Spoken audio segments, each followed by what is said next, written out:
Bienvenue à tous dans cette nouvelle vidéo. Merci d'être tous les jours de plus en plus nombreux à vous abonner. Ça fait super plaisir qu'on soit déjà plus de 700. On approche des 800, c'est super cool. Franchement, ça fait plaisir que les gens suivent mes petites vidéos comme ça, où on peut réagir ensemble sur de l'actualité, où je vous partage sinon des petites balades, etc. Alors j'ai fait des vidéos sur les anciennes motos façon trail, que ça soit les Dominator, enfin en gros beaucoup de monocylindres, et j'en cherchais une, comme je l'avais déjà dit dans une vidéo, et j'ai trouvé mon bonheur. Mais qu'est-ce que c'est que ça? C'est une BMW F650 GS.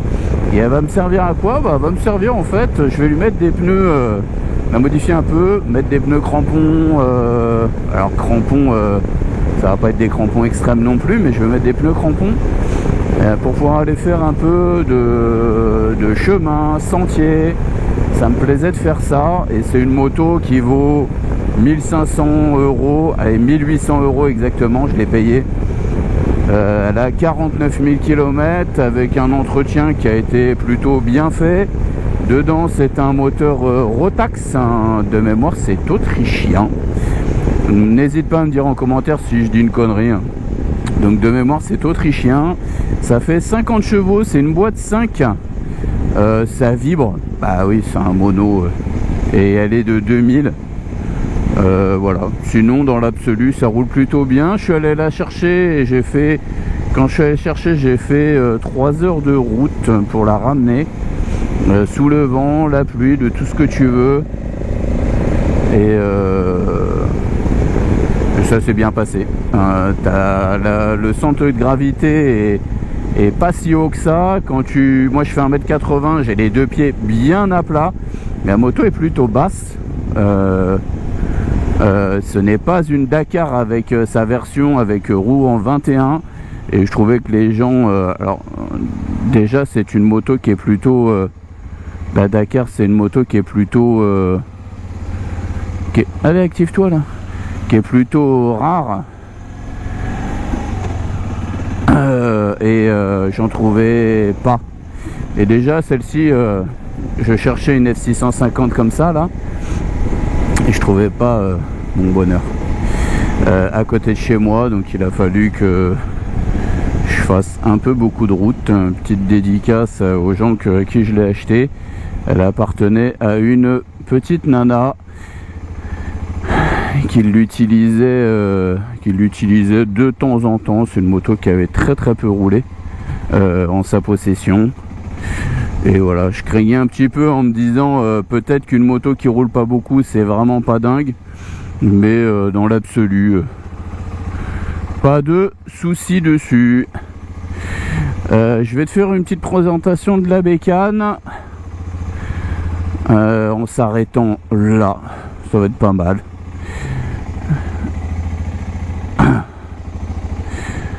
Tac. Si je trouve la béquille. La béquille, c'est une béquille deltaplane, mon ami, tu vas voir. C'est incroyable. Allez, j'ouvre le casque. J'éteins ça. Donc, est-ce que tu vois bien? Normalement, on est censé avoir un lèche-roue en bas de la roue avant, qui est une roue en 19. Roue en 19. Est-ce que ça sera bien pour faire du TT? Bah forcément, une roue en 21, c'est censé être mieux. Bon, pas cher, je vais pas faire du TT de fond, donc on s'en fout un petit peu et tout, hein. C'est voilà, je l'ai allé tel quel je l'ai acheté. Il y avait un top case derrière. Les rétros, je pense pas que ça soit des rétros d'origine, ils sont pas terribles d'ailleurs, je les remplacerai, de toute façon j'en ai à la maison. Les protège-mains sont hyper méga utiles. Quand je suis rentré, il pleuvait, il y avait du vent et tout ça, et j'avais les gants bien au sec. C'est trop cool. Le mono, comment il se comporte? Il vibre, logique. Après tu me diras, il y a peut-être des monos qui vibrent pas, mais en tout cas ceux que j'ai essayé, il vibrait, mais c'est plutôt agréable. La boîte de vitesse est assez rugueuse, mais sinon ouais, c'est plutôt pas mal. On a un seul disque à l'avant, et ce qui est plutôt marrant, c'est que ce sont des étriers de frein Brembo à l'avant. Derrière, c'est du Nissin. La moto est relativement lourde quand même, parce qu'elle fait 180 kg. Tu as un double sortie d'échappement. Pourquoi ? Je ne sais pas. À ce qui paraît, les versions qui étaient engagées pour les rallyes et tout, ils viraient un des échappements. Donc pourquoi pas gagner du point en virant un des échappements. S'il n'y a pas grand intérêt d'avoir ça. Tu as un carter sec, donc tu as ton huile qui est en haut ici, et de l'autre côté, je n'en sais rien de ce que ça peut être. De la merde électronique. Ici tu as donc le réservoir, comme tu peux le voir. Et voilà, sinon, tu vois, c'est une moto qui est pas mal. Je trouve ça plutôt cool. Avec un... Oui, j'ai oublié de te préciser, t'as un amortisseur réglable.